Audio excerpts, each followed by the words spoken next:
Este problema es un problema, digámoslo así, clásico, en el cual hay una fuerza externa que se aplica sobre una masa.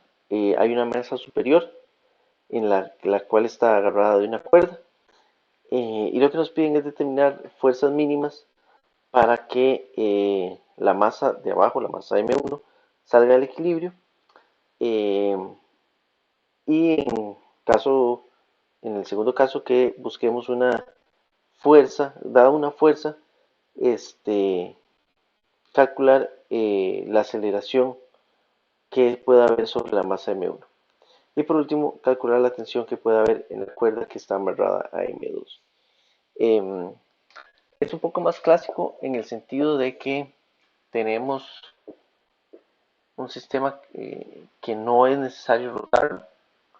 Esto a veces para algunos estudiantes puede ser complicado. Esta es la masa M2 y esta es la masa M1, así tal cual. Es importante que noten que hay un coeficiente de fricción aquí entre M1 y la superficie, que es μ1, y acá también hay otro que es diferente, y este es μ2.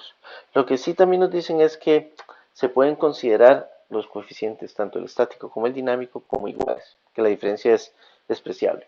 Entonces, esto nos puede facilitar un poco las cosas a la hora de resolver el problema. Bien, entonces, vean que lo primero que nos hacen o nos piden es estudiar a M1. Entonces vamos a trabajar primero con el diagrama de cuerpo libre de M1. Vean que sobre M1 aparece o hay una fuerza aplicada que va en esta dirección, F. Tiene que haber una normal, que es con el suelo, esta que está acá, normal de 1. Y además hay una normal con respecto a M2, ¿verdad? Sería esta que va aquí abajo, sería normal de 2 o sí, de 2 sobre 1. Y además tenemos fricciones, hay fricciones presentes. Está la fricción con el suelo. Vean que si la fuerza F jala para allá, habría un intento de moverse para allá. Entonces la fricción tiene que ir en el sentido contrario. Por lo tanto, vamos a tener una fricción de rozamiento 1. Y con la masa 2 también vamos a tener un coeficiente de rozamiento que va en este sentido, porque la masa 2 va a estar estática. Entonces es la masa 1 moviéndose para allá y la 2 se queda estática. Entonces aparece una fricción contraria al movimiento, que también va a estar acá. Lo voy a llamar FR2.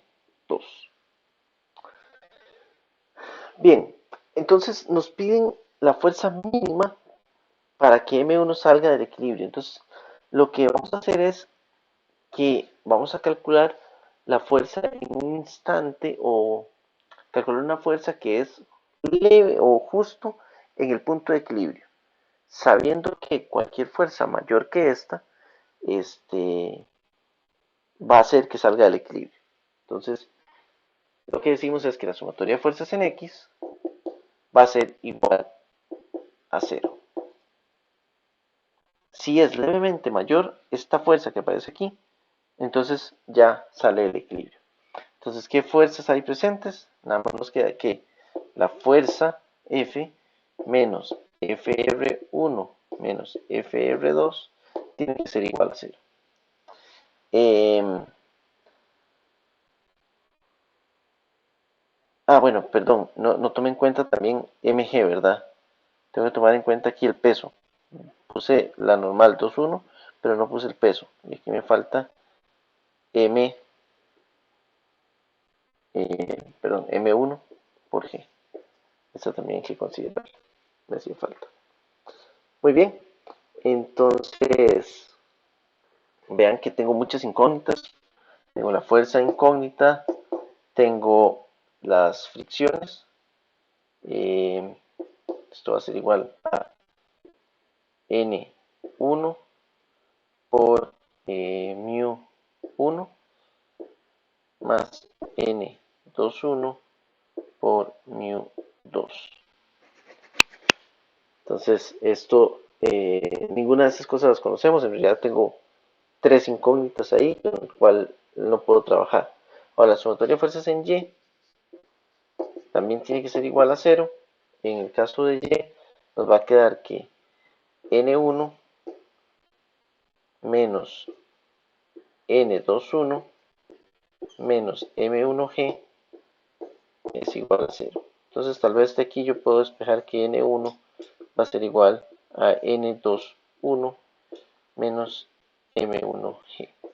Pero vean que aquí pues estoy incompleto, no tengo más que hacer, tengo todavía muchas incógnitas. Entonces lo que uno acata es, bueno, trabajemos con la otra masa a ver qué puedo obtener de ahí. Entonces igual, hacemos el diagrama de cuerpo libre para M2, sumatoria de fuerzas, aquí tengo la tensión T, tengo la fricción, vean que si lo vemos desde el punto de vista de M2, M2 lo que siente es a una fuerza, o perdón, a una masa que está, o el piso que se está moviendo en este sentido. Si el piso se está moviendo en este sentido, es como que M2 se mueva para allá y por lo tanto aparece una fricción en esta otra dirección. Entonces, esta que está acá va a ser FR2. Vean que esta fuerza de fricción aparece acá, es idéntica en magnitud a esta que está acá, pero en dirección contraria. ¿Por qué en dirección contraria? Tercera ley de Newton, y este problema es bastante bueno para repasar el concepto de tercera ley de Newton. Lo que está ocurriendo es que estoy viendo el par acción-reacción visto desde los dos cuerpos distintos. Entonces, para M2, la fuerza de fricción va en este sentido, para M1, la fuerza de fricción 2 va en este sentido. Además, tengo aquí N de 1 debido a 2 y, perdón, lo puse mal, aquí, de 1, perdón, la fuerza sobre 1 debido a 2, así es, sobre 1 debido a 2, y aquí abajo tengo M2G. Igualmente, como les decía, en el caso de la fuerza de fricción, igualmente pasa con la normal. Aquí tengo la normal 1, 2 y aquí tengo la normal 2, 1. Entonces, son iguales en magnitud, pero en dirección contraria. Vean que aquí N21 va hacia abajo y aquí N12 va para arriba. Entonces, esos son ejemplos de acción-reacción. En este caso, la sumatoria de fuerzas en Y, que va a ser igual a 0 también, lo que me queda es que N12 va a ser igual a M2G.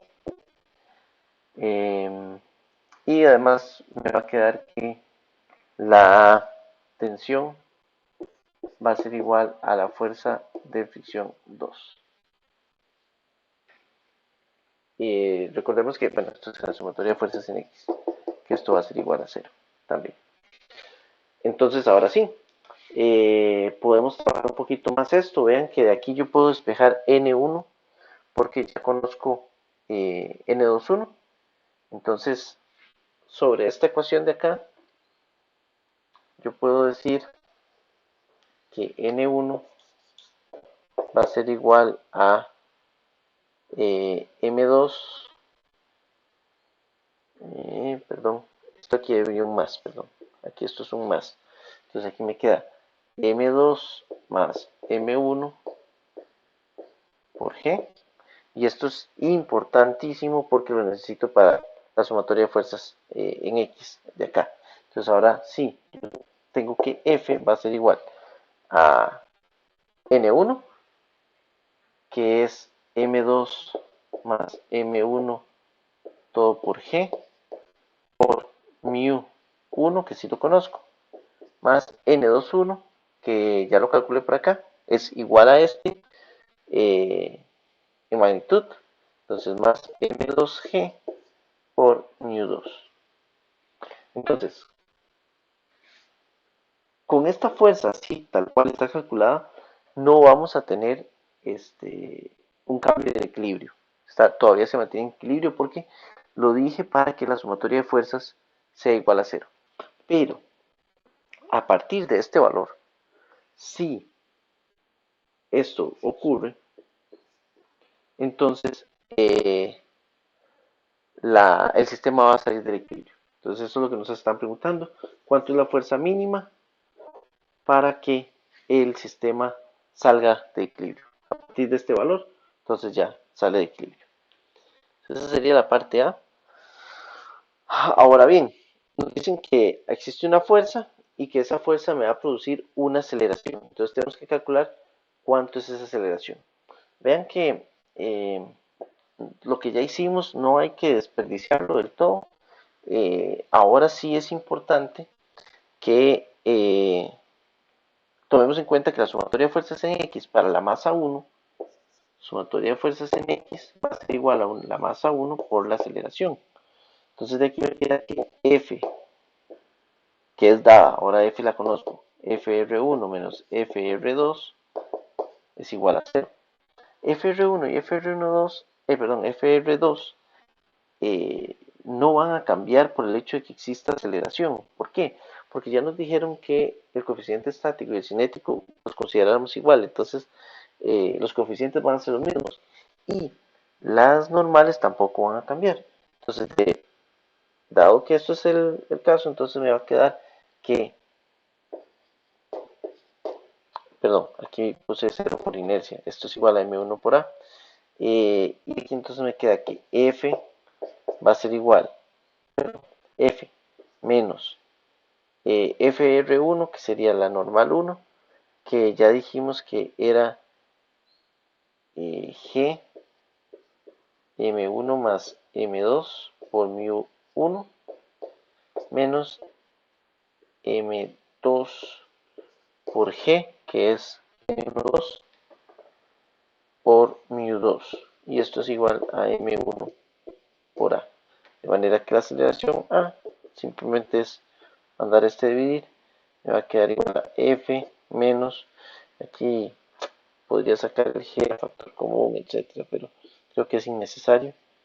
G M1 más M2 por mu1 menos M2G por mu2 y todo esto dividido entre M1.